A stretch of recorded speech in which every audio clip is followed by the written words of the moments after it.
Oh, hello. So it is Sunday, which means it's time for my weekly reading wrap up. And it was a great week, actually, especially considering that one of the books I read was 1,000 pages long. I read 1, 2, 3, 4, 5, 6, 7, 8 books this past week, which means I'm back up to my average. Normally I read between like 8 and 10 books a week, 7 and 10. Last week I read 5 because I was reading The Way of Kings. And this week I finished The Way of Kings. First up, though, I did read 2 manga because I was focused on keeping up with my Goodreads challenge goal, because every morning I'd wake up and it'd be like, you're 1 book behind. I'd be like, God damn it. So I do have a couple of those. First up, this is technically a reread, the first volume of Wotakoi, Love is Hard for Otaku by Fujita. This series is so cute. I love the anime, and I have read the entire series, but I don't own them. But this is a series about this girl right here, and she is an otaku, and she hides that from all of her potential love interests. And so when they find out, they always dump her. And she ends up working in this new office where she ends up running into her childhood friend. He obviously already knows, and he's a pretty heavy video game player. And they start dating, and it's super cute. And there's obviously, there's some other characters. There's these two who are pretty main. This is, I believe, volumes 1 and 2 of the Japanese release. So, but it's super cute. The art is adorable. I love all the characters. It's really like a slice of life situation. But yeah, no, I gave it 4.5 out of 5 stars. It's a really good series. It's real cute. If you're looking for a good romantic manga series, I think this is the way to go. And on another note, another great romantic manga series that I read was Sweat and Soap. This is volume 5. This is about this girl right here, and she has a lot of perspiration. She has a lot of she sweats a lot, and she's working for the soap company in the accounting department. And she loves the soap company because she feels like it's the only soap that's really been able to like help her with that. And he also works in this company, and he is in charge of like scents and stuff like that. And one day he smells her. It's a little creepy. The first volume really took a lot to I read the first volume and I was like, I don't know about this. And I read the second volume, and it is a very sweet romance. But he smells her, and he's like, her. And it is super cute. Like I said, it took me a while.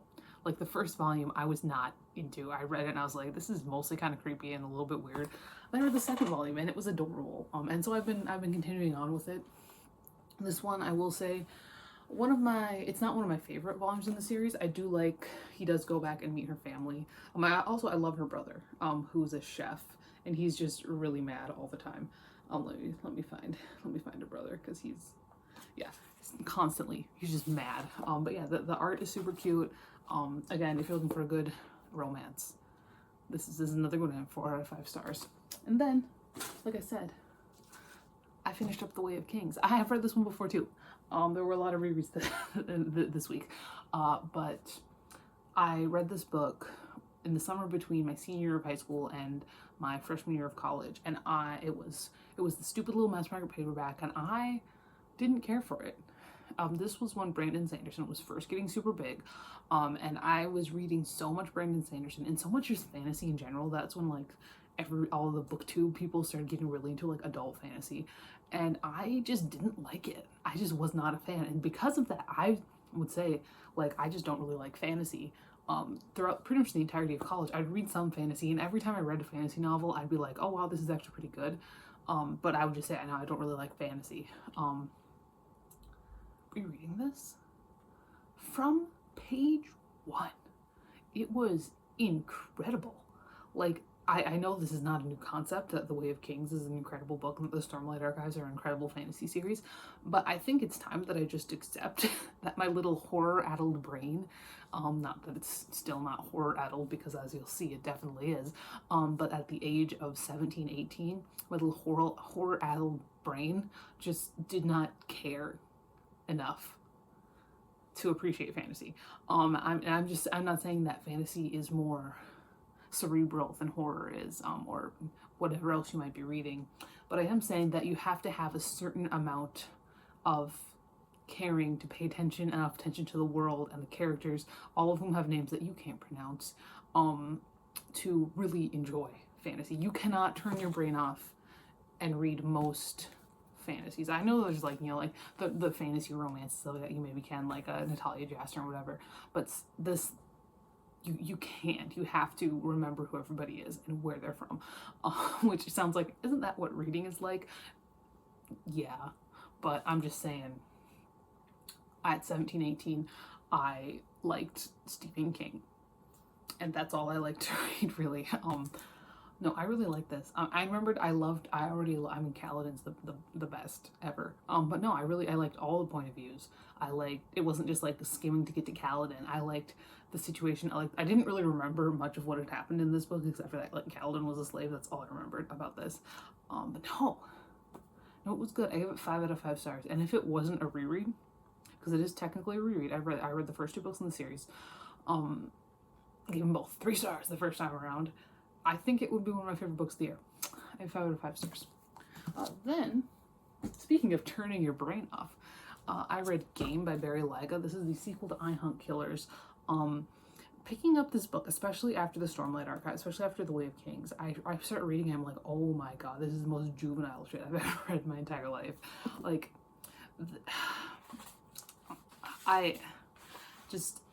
the writing and how these characters are interacting, especially fucking Howie.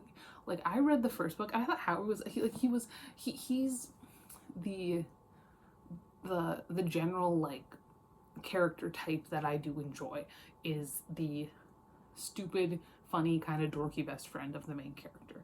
That's Howie. But I could not stand him in this book. I was just reading him like, oh my Jesus, this is painful to read.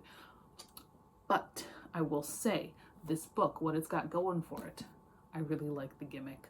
The gimmick for what these killers, because the I Hunt Killer series, let's backtrack a little bit. The I Hunt Killer series is about this kid, Jasper Dent, who his dad is like one of the most infamous serial killers of all time.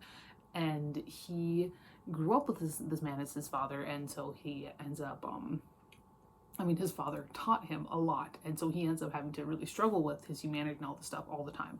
In the first book, there is a serial killer called the Impressionist that is staging his murders to look like Jasper's dad's murders, and so the police are like, okay, well, you know your dad, so can you help us out with this? And this one, we got a new murders going on, super fun.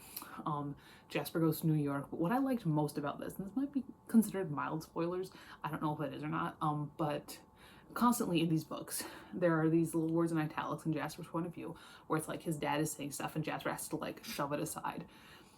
In this book, we get more than just Jasper's point of view and the occasional, like, killer point of view. We get point of view from Connie, his girlfriend. And what we learn is that when Jasper is having these little conversations in his head with his father, he actually just, like, zones out and mouths the conversations, which was so funny to me. It made Jasper feel a whole lot more human and a whole lot less like I'm just this cool son of a serial killer and nothing phases me. Because in this book, he does get broken down a little bit. Stuff does phase him. By the end of the book, he is entirely human. And I think that was really cool. I really like that. And like I said, the gimmick of this new killer, I thought was really fun. I thought it was really interesting.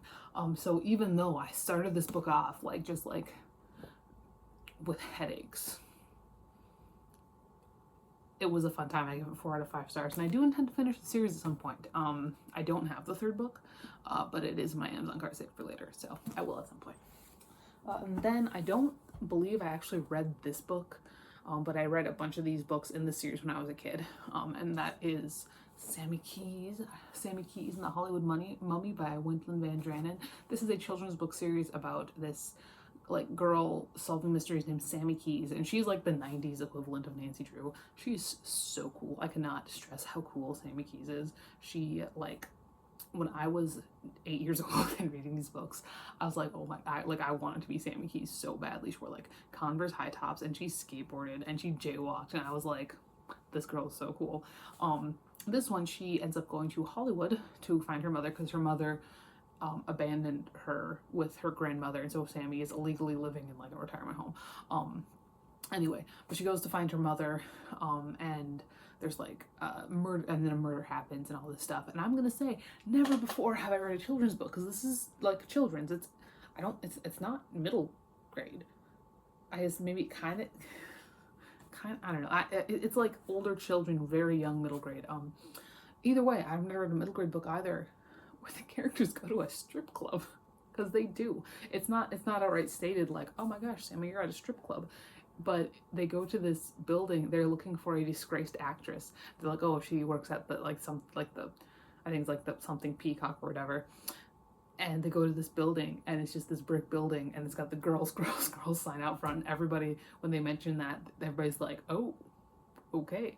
But yeah, no, I really like the Sammy Keys books. I think they're super fun. Like I said, like they were a childhood series. I gave 4 out of 5 stars. Then another manga. I read the 3rd volume of Given by Natsuki Kizu. This is a very good BL manga about, I don't even want to call it BL because, I mean it is, but like quite literally on the side there, it's a sublime BL manga. That brings up a lot of stuff, a lot of mental images and ideas of like a story that's not going to be good, generally some issues with consent. None of the Given is like, you know, when you're watching those sports animes and these characters have like something weird going on, but it's a sports anime, so we're never going to explore that. It's like it's like if in Free, Haru and Makoto, because fuck Haru and Rin, Haru and Makoto like got together. That's what this is. That's what this is like. It's incredibly well written. It's incredibly well done. And the art is beautiful. It's about basically, here's the art. It's about basically this young man right here. He's a guitarist in this band, and he goes up to his normal lunch spot to sleep one day, and he sees this guy there in his lunch spot where he normally sleeps with a guitar, and this guy asks him to like help him with the string and stuff like that because he broke a string, and eventually he ends up joining his band and they fall in love, and it's adorable. It's so good. This volume was my least favorite so far. It felt very transitionary. There's a lot of like time skippy stuff. It's really kind of starting to ramp up into their band becoming something big. I feel like it's also a lot smaller than the other volumes. It's like visibly smaller. I feel like as the series goes on, I feel like in book volume 4 and so on, I think it's going to get better again, but this was very clearly a transitionary volume. I ended up giving it 4 out of 5 stars. It was still good, but it was very transitionary. I did like, there were all of these little like side story things. They were always funny. But yeah. Then I read Everybody's Favorite by Lilian Stone. This is an arc. It came out in July this year. This is a book I went from Goodreads, and look at that. I'm even reading it in the same year I got it. Oh, this is a memoir. This woman growing up in an evangelical household and growing up in like the late 90s, early 2000s. In an evangelical household and trying to deal with like eating disorders and like OCD and all that stuff. This was interesting because this author is very clearly only a couple years older than me. Like, she talks about things that a lot of things that I do recognize and some things that I don't. So I feel like she's like at most like 4 years older than me. I don't know. I tried to find her age, but I couldn't. So that was fun. Yeah. It did get it's like a comedy thing. I was expecting it to be like a little bit less like dense, because it was very dense. Like, it was really heavy at times, and like I've read a lot of like comedy comedic memoirs about terrible situations. Like I read like 3, I don't know if she has more, but I read 3 of Jenny Lawson's books, and all those ones deal with a lot of really heavy shit, but she's hilarious the entire way through. This one dealt with a lot of heavy shit, and it would go like, we would have, you know, the comedic parts, and then it would just drop it on you in like 7 giant paragraphs, and you're like, okay. But you know, it was decent. It was fine. I ended up giving it 4 out of 5 stars. It was a very like, this week was either like I loved it or it was like it was good. It was okay. And then in another like okay moment, the last book I read this past week was Into the Fire by Richard Laymon. Okay. So as with all Richard Laymon books, we gotta set some groundwork here. We follow 2 different storylines. First up, we follow Pamela. And Pamela, her husband has just been murdered and her house burned down, and she has been kidnapped by this guy that was like in love with her in high school, and now he wants to, you know, kidnap her and rape her and keep her as a slave. However, she gets saved by this guy who drives a bus full of mannequins, and deposits her in this weird town that has a population of 6. And there's something a little bit off there, but it seems really nice. Now the other story, we've got Norman. Norman is driving back home, I believe after like a college break or something like that, or from college to, I think it's like summer break or something. Either way, he's driving home from college and he doesn't lock his car when he goes to a gas station. He goes in to pay. He comes back out. There's this guy like dressed like Elvis sitting in the passenger side seat who's like, I'm coming with you, and then they start murdering people. And obviously they all converge. This one was really slow for some reason. Like, it started off with a lot of like, oh geez, with Pamela and, you know, being kidnapped and stuff like that, because it starts with her already kidnapped. Like, we don't see what the guy did to her husband, stuff like that. It's just like she's in the car with him right now. And Norman's parts were always like, there was something going on there. But it started off weirdly slow, and there were a lot of weirdly slow moments. I will say the twist, I don't want to spoil it, but it's like, I've never read a twist like that was handled like that. And I feel like, okay, whatever. So, spoilers for Into the Fire. If you don't want to hear spoilers for Into the Fire, wait until I put the book down. The twist about the town is that they're cannibals. And if somebody comes in, is like, at some point, one of the people who lives in the town is this woman named Nikki, and she used to be a prostitute. And her pimp comes in, and they kill him, and they start like, and they like grind him up and make him into hamburgers, and they sell these to people who are coming through. And Pamela learns this, and so eventually, obviously, Duke and Norman and their friend Boots, who they find, end up in this town. They end up getting rescued, and they're like, we're gonna take this town over. And the ending is like they kill them, and they eat Boots and Norman. Duke, that is he ends up dying in like a cave full of dead bodies, so like they can't eat him. And it's implied that at some point the cannibalism was a lot more like eating everybody thing rather than just eating bad people thing. And it's not really clear whether that's actually changed or if it's just like what people are telling Pamela, that like they only eat bad people now, because Pamela finds a 10-year-old's diary where they're talking about how they killed his friend and ate him, and then they're gonna eat him next. And it's not, and I feel like that diary was, they brushed off saying the diary was just a hoax that this kid. I feel like the diary was not a hoax, and I feel like this cannibalism either used to be much worse than it is now, or they're just lying to Pamela until she gets too entrenched in things. But it ends with them eating Norman and Boots, and they're like, what a nice little town we have here. And just the way it was handled was just bizarre in kind of a fun way. I don't know. I gave it 4 out of 5 stars. It wasn't my favorite, like I said, because it did have those weird slow parts. But yeah, the ending just baffles me. Like, yeah, currently, I am reading, I'm about like 50 pages into The Unraveling of Cassie Holmes by Alyssa R. Sloan. So that's what we're doing here. I don't really have any feelings about it yet, but